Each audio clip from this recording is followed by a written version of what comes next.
Nesse problema 2.1 do Griffiths de eletrodinâmica, ele quer que a gente resolva um problema clássico em que a gente tem um ponto a uma altura z de um fio retilíneo de comprimento 2L e esse fio está carregado. Ele quer saber qual que é o campo elétrico num ponto que tem altura z em relação ao fio.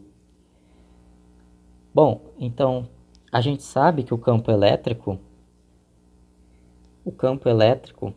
ele é dado por 1 sobre 4π epsilon zero vezes a carga dividido pela distância da carga até a posição ao quadrado, né, versor chapéu, porque está na direção do vetor de deslocamento, né? Só que aqui a gente vai ter que considerar cada contribuição infinitesimal de cada pedaço do fio que vai ter uma carga dq. Então, ele também disse que a densidade linear de carga, que é lambda, é igual a dq sobre dl. No caso, aqui o L, né, que é o fio, ele está na direção do eixo x. Eu vou chamar então de dx. Então a gente tem que o dq é igual a dx vezes L. Agora vamos fazer o seguinte.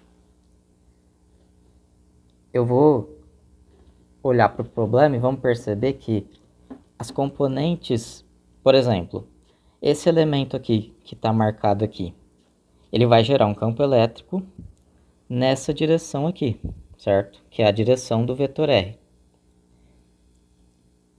Cada pedacinho vai gerar a sua contribuição. Por exemplo, um outro pedaço simétrico aqui vai gerar um campo nessa direção. Então, a gente pode perceber pela simetria do problema que as componentes horizontais, elas apontam para direções opostas, então elas vão se cancelar. Isso vai acontecer para todos os pontos. Então só vai sobrar uma resultante que vai apontar para a vertical. Então, vamos considerar isso. E a gente também vê que a distância r, por Pitágoras, né? R ao quadrado é igual a z ao quadrado mais x ao quadrado, certo? O x varia, o r também varia, conforme o x varia. Agora vamos olhar para o campo, né? O campo resultante, ele aponta para cima. Então, eu vou chamar ele de EZ, né? Porque ele aponta na direção do eixo Z. Só que o campo, de fato, ele aponta numa direção mais ou menos assim, que faz um ângulo θ aqui, ó, que é o mesmo ângulo aqui, ó. E o EZ, ele é igual a E cosseno θ, certo?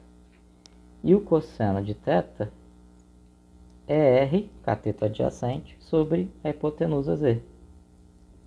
Então, EZ é igual a E R sobre Z. Então, com todas essas informações, eu consigo escrever qual que é o elemento infinitesimal de campo elétrico. Que vai ser o seguinte. Um elemento dE é igual a dq sobre 4π epsilon zero. Só que o dq eu já vou substituir por dx lambda, né? Aqui é lambda. Então, dx lambda. Beleza, isso está na direção R chapéu. Mas eu quero o vetor que está na direção Z chapéu.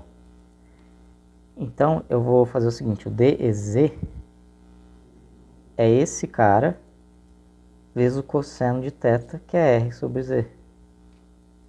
E aqui eu tinha esquecido de colocar também, né? Lógico. Que é 1 sobre R ao quadrado, né? Então, esse é o elemento infinitesimal de campo na vertical. Basta eu integrar isso para obter o campo resultante. Eu vou integrar de 0 a 2L, né? Ou eu posso fazer duas vezes de 0 a L também, né? Equivalente. Então, dEz é igual, né, a integral. Vou colocar aqui de 0 a L, igual a duas vezes a integral de 0 a L, dx lambda. E aqui também eu cometi um outro erro, né? O cosseno de θ é z sobre r, né? Então aqui é z sobre r. Então aqui vai ter um z dividido por 4π r ao cubo.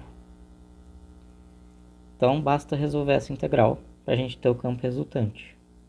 Então o campo é igual, vou colocar tudo que é constante para fora da integral, então vai ser 2 lambda z sobre 4π, né, aqui é epsilon zero, integral de 0 a L, de 1 sobre r ao cubo, né, mais r é igual a raiz de x ao quadrado mais e ao quadrado, né. Então r ao cubo é igual a x ao quadrado mais e ao quadrado elevado a 3 sobre 2. Então é dx sobre x ao quadrado mais e ao quadrado elevado a 3 sobre 2. Essa integral, você tem que resolver ela por substituição trigonométrica. Mas eu já vou usar o resultado direto dela, que você pode usar como padrão. Então o campo é igual a 2 lambda z sobre 4π epsilon zero. Aí a integral é a seguinte, é 1 sobre z, aqui x sobre raiz de z quadrado mais x quadrado, né, de 0 a L. Então, resolvendo isso, isso aqui é igual a 1 sobre 4π epsilon zero, 2 lambda L, esse z vai cortar com esse z, aqui é quadrado, ó, z quadrado, então vai cortar só o quadrado, né? Então fica 2 lambda L sobre z raiz de z ao quadrado mais L ao quadrado. E é isso aí, esse é o resultado aí do campo naquele ponto.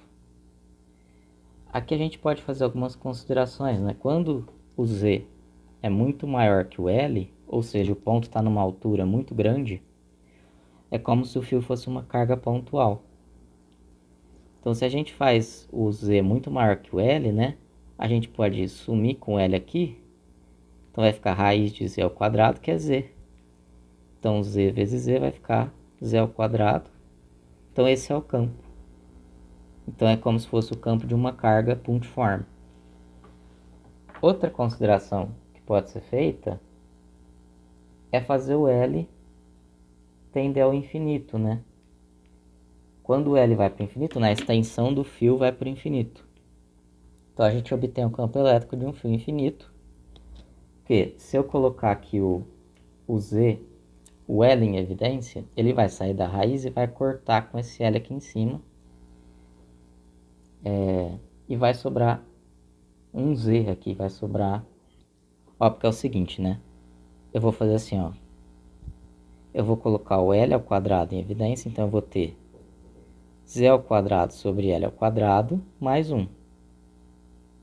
O L pode sair da raiz. Como ele tende a infinito, isso aqui vai tender a zero. Então essa raiz toda é L.